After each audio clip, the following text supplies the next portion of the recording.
अब तक हमने थर्मल कंडक्टिविटी के बारे में जाना है, लेकिन इसे आगे बढ़ाना ज़रूरी है।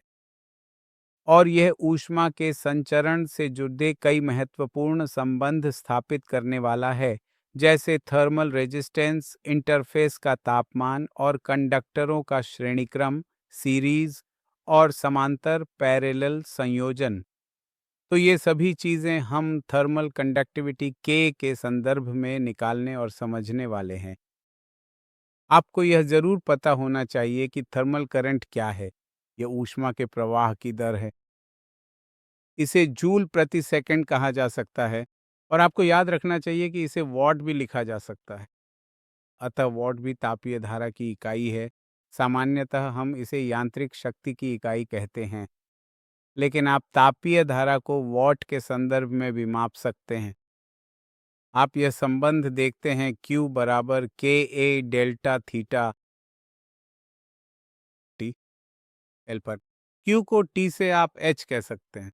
तो आपको यह संबंध मिलता है H बराबर के ए डेल्टा थीटा अपॉन एल।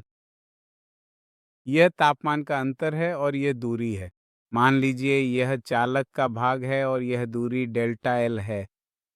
दो सिरों के बीच तापमान का अंतर डेल्टा थीटा है। तब इस अनुपात को तापमान प्रवणता ग्रेडियंट भी कहा जाता है।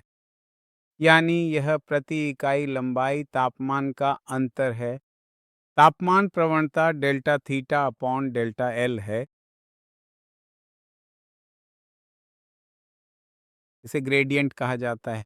आप इसे तापमान प्रवणता भी कह सकते हैं। अब इस स्थान पर अगर हम तापमान प्रवणता शब्द का उपयोग करें, तो आप इस पूरे संबंध को ऋणात्मक चिन्ह के साथ भी लिख सकते हैं, क्योंकि ऊष्मा हमेशा उच्च तापमान से निम्न तापमान की ओर प्रवाहित होती है। इसका मतलब है कि जैसे जैसे ऊष्मीय धारा आगे बढ़ती है, तापमान नियमित रूप से घटता जाता है। इसीलिए अधिकतर मामलों में आप ऋणात्मक चिन्ह भी पाएंगे, तो ये पूरी तरह से उचित है। अब देखिए, हम देखेंगे कि कैसे थर्मल रेजिस्टेंस को परिभाषित किया जाता है और हम थर्मल रेजिस्टेंस का समतुल्य मान कैसे प्राप्त करते हैं।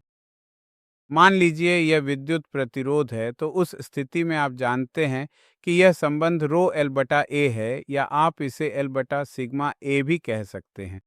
सिग्मा विशिष्ट चालकता है, जबकि यह रो थर्मल रेजिस्टेंस के रूप में जाना जाता है। सिग्मा थर्मल कंडक्टिविटी के अनुरूप है, ये हम पहले से जानते हैं। यहाँ ये थर्मल रेजिस्टेंस एल बटा के रूप में परिभाषित किया जाएगा। यह है थर्मल रेजिस्टेंस। लेकिन हमें याद रखना चाहिए कि विद्युत में थर्मल रेजिस्टेंस को विभवांतर बटा धारा के रूप में परिभाषित किया जाता है। आमतौर पर हम डेल्टा आई नहीं लिखते हैं, अधिकतर इसे केवल आई ही लिखा जाता है। लेकिन यहाँ थर्मल करंट के मामले में विभवांतर की जगह हम डेल्टा थीटा का उपयोग करेंगे और इस स्थान पर हम थर्मल करंट का उपयोग करेंगे। अगर आप डेल्टा थीटा और एच का अनुपात लें, डेल्टा थीटा और एच, तो आप पहले से जानते हैं कि यह डेल्टा थीटा बटा एल के रूप में दिया गया है। देखिए, अगर आप डेल्टा थीटा बटा एच का अनुपात लें, तो यह एल बटा के ए होगा, ठीक वही जो हमने लिखा है। तो आपको थर्मल रेजिस्टेंस के लिए यह संबंध मिल जाता है। और अंत में अब हम कोशिश करेंगे कि जब दो कंडक्टर आपस में जोड़े जाते हैं, तब इंटरफेस का तापमान कैसे परिभाषित किया जाए। मान लीजिए दो कंडक्टर जिनका तापमान थीटा 1 और थीटा 2 है, इस तरह से जैसा कि यहाँ दिया गया है। देखिए T1 T2 सामान्य फेज का इंटरफेस। हमारा उद्देश्य यहाँ इस इंटरफेस का तापमान ज्ञात करना है। यह थर्मल फ्लो या ऊष्मा के प्रवाह की दर है।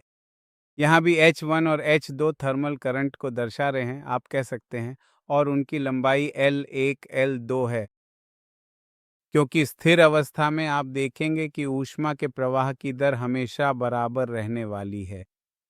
अगर हम H के मान रखें, जो आप जानते हैं कि डेल्टा थीटा बटा L1, इस संबंध का उपयोग करके,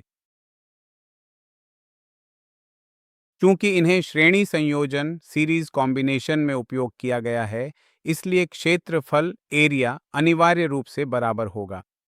और अगर क्षेत्रफल बराबर है तो दोनों कट जाएंगे। मान लीजिए इसका के 1 है और इसका के 2 है, और डेल्टा थीटा का मान भी अलग अलग होगा।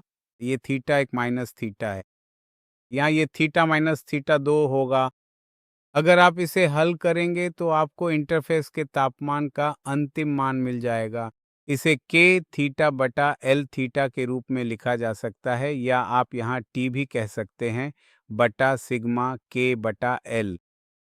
अब अगर 2 हैं तो आप कह सकते हैं कि 1 थीटा 1 बटा L1 के 2 थीटा 2 बटा L2, इसी तरह यहाँ के 1 बटा L1 के 2 बटा L2। विस्तार से समझाने पर हमें यह रूप मिलेगा और यही इंटरफ़ेस का तापमान है। थर्मल कंडक्टिविटी का समतुल्य मान क्या होगा? आप देख सकते हैं, ये इंटरफ़ेस के तापमान का सूत्र है। समतुल्य थर्मल कंडक्टिविटी, अगर आप इन्हें श्रेणी क्रम सीरीज़ में जोड़ते हैं, तो सीरीज़ 1 में यह शर्त पहले से लागू होगी कि दोनों के लिए क्षेत्रफल समान रहेगा। ऐसे में समतुल्य थर्मल कंडक्टिविटी सिग्मा L ऊपर होगी। सिग्मा L बटा K यह कंडक्टरों की संख्या पर निर्भर नहीं करता है। आप किसी भी संख्या के कंडक्टर का उपयोग कर सकते हैं, जैसे L1 plus L2 plus L3 और आगे भी। यहाँ भी L1 बटा के 1 L2 बटा के 2, जैसा कि यहाँ ठीक ठीक दिया गया है। फिर अगर ये समानांतर संयोजन है, स्वतः ही ये शर्त लागू हो जाती है कि उनकी लंबाई यहाँ समान होनी चाहिए। ऐसे में समतुल्य थर्मल कंडक्टिविटी सिग्मा के ए बटा सिग्मा ए होगी। यहाँ उनकी लंबाई समान होगी लेकिन क्षेत्रफल अलग अलग हो सकता है। मान लीजिए यह A1, A2, A3 आदि हो सकते हैं। तो ये इस रूप में होगा कि एक A1 प्लस के 2, A2 प्लस आगे इसी तरह, और इसे A1 plus A2 plus A3 से विभाजित किया जाएगा। यही समानांतर संयोजन में समतुल्य थर्मल कंडक्टिविटी का मान है।